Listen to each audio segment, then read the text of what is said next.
대박난 남천자이, 쪽박찬 철산자이에 대해서 여러분들과 함께 공부하는 시간을 갖도록 하겠습니다. 부동산은 특이합니다. 도박이나 카지노 같이 우리가 촉에 의존해서 지금 베팅을 하는 것이 아니에요. 부동산은 여러분들이 살아있는 동안 죽을 때까지 공부를 해야 됩니다.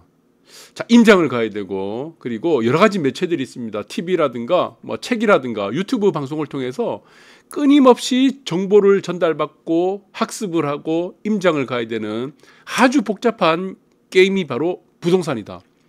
여기서 내가 조금만 뒤처진다, 낙오하게 되면은 공부를 하지 않으면 반드시 낙오하는 것이 이 부동산이다. 저는 그렇게 보고 있습니다. 그러면은 왜 남천자이는 청약 기준으로 했을 때 왜 대박이 났고 철산자이는 이렇게 미분양이 됐을까, 쪽박이 찼을까, 자세히 한번 알아보도록 하겠습니다. 철산자이는 미달이 돼버렸죠. 지금 그리고 남천자이라고 지금 똑같은 날 우리 자이입니다. 또 지금 브랜드 똑같아요. 철산자이. 그리고 흥행 성공한 이유에 대해서 지금 이제 뭐 기자가 썼는데, 자, 그래서 지금 뭐 보니까 뭐 경쟁률이 남천자이는 53대 1이 나왔죠. 철산자이는 미달이 됐고, 특이하게 같은 날, 그리고 같은 브랜드, 그리고 똑같은 게 또 있습니다. 재건축입니다. 철산자이는 철산주공 8구단지 재건축, 이 8구단지 재건축이고, 남천자이는 여기는 삼익타워라고, 부산의 삼익타워를 재건축한 곳이 된다. 자, 이 공통점이 굉장히 많은 곳이에요. 자, 그리고 차이점이라고 한다면은 남천자이의 대표적인 차이점은 1000세대 미만입니다. 1000세대 미만의 아파트고, 이거는 3000세대의 대단지 아파트입니다. 자, 여러분들 대단지 아파트 대부분이 좋아합니다. 그런데 대단지 아파트의 가장 취약한 점이 무엇입니까? 약세장애 굉장히 강합니다. 약합니다. 약세장애. 대단지 아파트의 아킬레스건이 약세장이다. 왜? 3000세대가 있으면은, 예를 들어 3000세대, 2000세대가 있으면은 그 중에 한 명은 꼭 금매를 던집니다. 그 금매가 어떻게 됩니까? 시세가 되는 거예요. 그리고 또 하나 단점이 있다면은, 대단지 아파트의 단점, 청약이죠. 청약. 두 번째 약점은 청약이다. 일반 분양 물량이 많죠.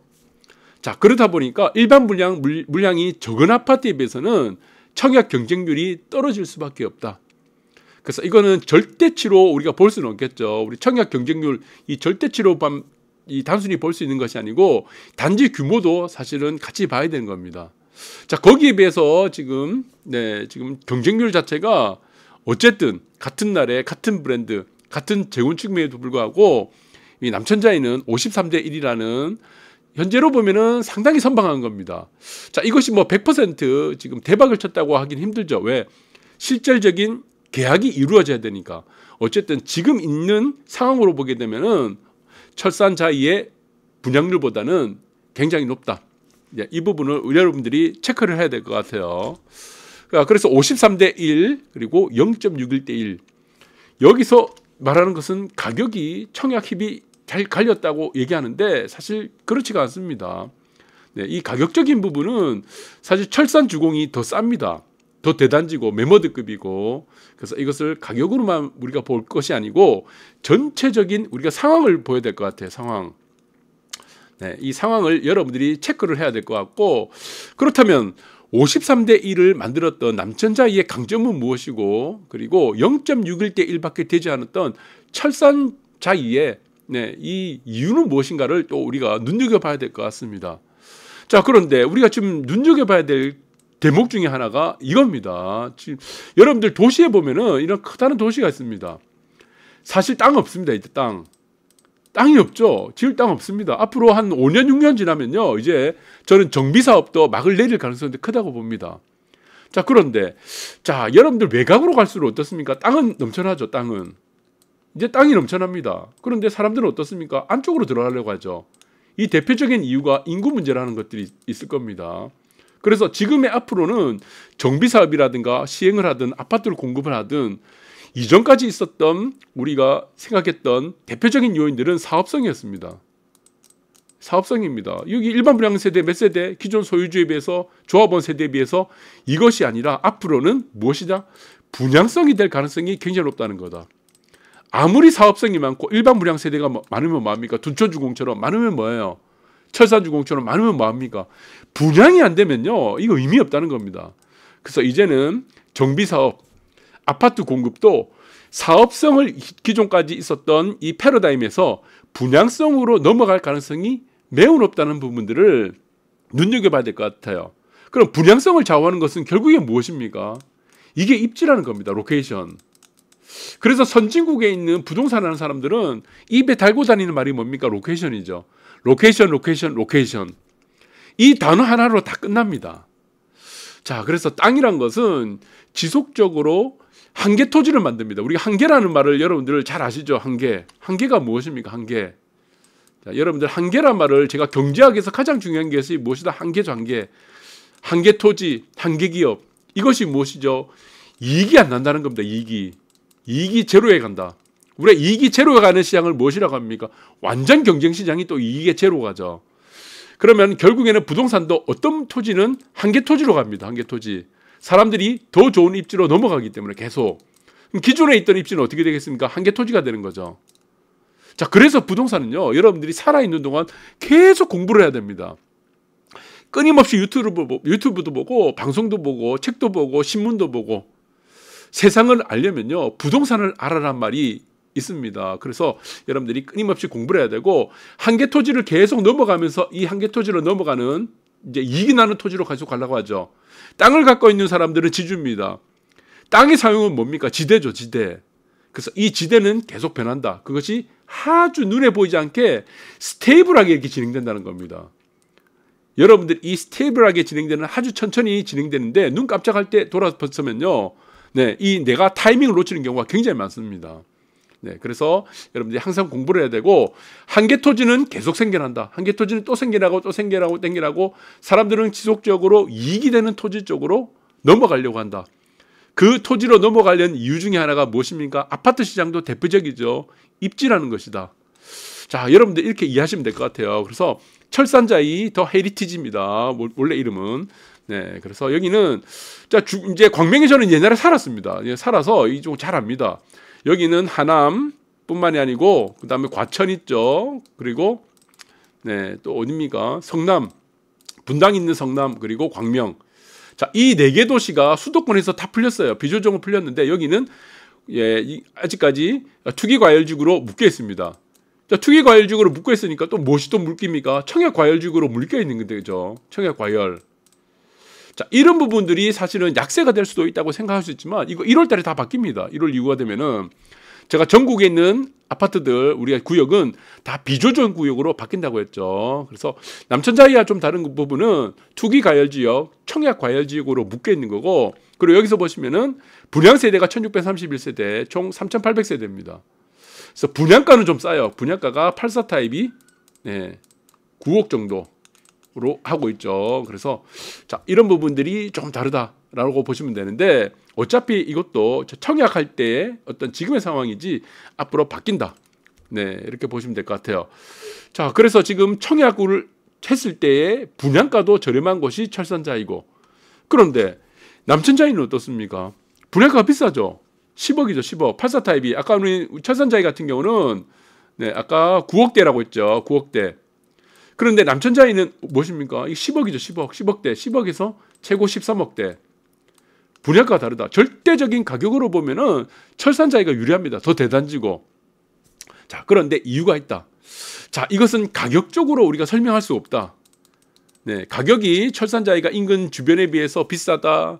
그리고 지금 남천저삽은 인근 가격에서 뭐 싸지가 않습니다. 지금 삼익비치 같은 경우는 바로 인근에 있는 우리가 영구조망의 해안라인 1선 같은 경우는 10억대에 지금 거래되고 있으니까 이거 싸다고 할 수 없는 겁니다. 사실은 여기서 청약에 흥행할 수 있었던 이유는 단 하나다. 이게 혹시 무엇입니까? 입지라는 부분이죠. 입지. 어떤 입지입니까? 한정성을 갖고 있는 입지입니다. 한정성의 입지. 이것이 모든 것들을 설명해 주는 겁니다. 한정성의 입지는 무엇입니까? 이거 결국 희소성이죠. 희소성. 이 단어 외에는 다른 단어로 표현할 수 있는 것이 없습니다. 네, 그래서 지금 광명도 여러분들 뭐 나쁜 곳이 아니에요. 광명도 좋습니다. 굉장히 좋아요. 서울과에 아주 근접하고 있죠. 교통도 잘 되어 있고 KTX, 뭐 GTX 여러분들 뭐 잘 아실 겁니다. 네. 그런데 거기에 따르는 우리의 차이점은 우리가 여기 남천동에 있는 남천자이와의 차이점은 무엇이다? 앞에 아파트가 있냐 없냐는 겁니다. 내 앞에서 보는 아파트가 있냐 없냐, 내 앞에서 물이 보이느냐 보이지 않느냐, 바다가 보이느냐 안 보이느냐, 그것이 갈랐다. 그것이 곧 한정성의 입지고 그것이 곧 희소성이라는 것이다. 그래서 지금의 패러다임 자체가 어디로 흘러갑니까? 한계 토지로 만드는 패러다임, 그리고 이익이 나는 토지로 가는 패러다임이 무엇으로 가고 있냐는 것이다. 여러분들이 이 부분을 잘 공부를 해라는 겁니다. 여기서 교훈을 주고 있다는 겁니다. 이것이 앞으로 분양시장의 패러다임이라는 것이다. 아무리 사업성이 좋으면 뭐합니까? 아무리 사업성이 좋으면 분양이 되지 않는데. 네, 그래서 지금은 사업성을 중심으로 해서 우리가 토지를 보는 것이 아니고 아파트를 보는 것이 아니고 분양성으로 봐야 된다. 그것의 패러다임을 지금 만들고 있다. 여러분들 그렇게 보시면 될 것 같아요. 그리고 부산 최초입니다. 가장 비싸죠, 이제는.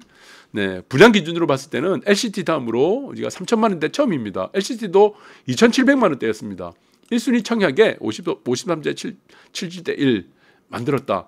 그래서 지금 이러한 한정성의 입지, 희소성의 입지에 살지 않는 사람들은 항상 이런 부분에 대해서 네, 불만을 표합니다.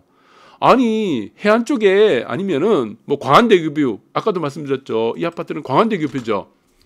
아니면은 네, 한강변의 아파트, 한강변, 그것이 무엇이 중요하라고 얘기합니다. 그쪽에 살지 않는 사람들은. 근데 그 차이를 모르는 거예요. 왜? 살아보지 않았기 때문에. 대부분의 99% 사람들은요, 한강변의 입지를 몰라요. 광안대교뷰 입지 모릅니다. 살아보지 않았기 때문에. 그래서 항상 무엇입니까? 내가 경험하지 않은 것은 모든 사람들은 부정하게 되어 있다는 겁니다. 그러나 이것들은 어떻게 된다? 네, 시대적인 패러다임이다. 이렇게 보시면 될 것 같아요. 지금 광안대교 뷰가 보이죠? 광안대교 보이고 앞에 아파트 없죠? 그러니 여기는 가격을 떠나서 흥행을 할 수밖에 없다는 것이다. 라고 보시면 되고, 그리고 청담동 PH19 여러분 잘 아실 겁니다. 뭐 장동건 살고 왜 지금 월세를 4천만 원 주고 삽니까? 월세. 그러니까 이 부동산이란 거는 정말 웃깁니다. 부동산. 우리가 일본 부동산의 사례도 봤을 겁니다. 100만 원짜리가 아파트, 100만 원짜리 뭐 주택 있어요. 아주 좋아요. 100만 원. 이것도 비싸다고 생각합니다. 어떤 사람들은. 근데 일본에 보시면은 뭐 400억짜리, 500억짜리 아파트, 여러분들 이거 분양 잘 아실 겁니다. 이거 하루 만에 완판됐어요. 완판됐습니다. 이 이유가 뭡니까? 400억에서 500억 하는 아파트 한 채도요. 지금은 일본도 아파트 시장으로 넘어가고 있으니까 이것도 싸다고 생각하는 겁니다. 그것이 바로 부동산이에요. 그래서 부동산 무서운 겁니다, 여러분들. 한순간에 내가 낙오하거나 생각을, 패러다임을 정원화하지 못하면은 이 뒤처지는 것이 바로 부동산이다. 그래서 부동산을 공부를 해야 된다는 겁니다. 자, 여기서 PH129 월 4천만 원 주고 월세 사는 사람들은 이것이 비싸다고 생각 안 하겠죠. 비싸다고 생각했다면은 월세 4천만 원은 지분을 할 수가 없을 겁니다. 딴 데 가면 되지. 월세 40만 원짜리 원룸 가면 되지. 아니라는 겁니다. 그래서 우리가 가성비란 논리, 그리고 우리가 입지에 대한 논리라는 것은 단순히 절대적인 가격으로 따질 수가 없다. 결국에는 앞으로 분양시장, 그리고 앞으로 부동산 시장도 모든 패러다임은 어디로 간다? 입지로 간다. 어떤 입지로 간다? 남들이 가지는 못하는 입지. 결론적으로 이 한마디예요. 남들이 손에 가질 수 없는 입지. 그것이 지금의 앞으로의 10년, 20년, 30년 후에 아파트의 가치를 만드는 기준이 된다는 것을 여러분들이 반드시 상기하시기 바랍니다. 감사합니다.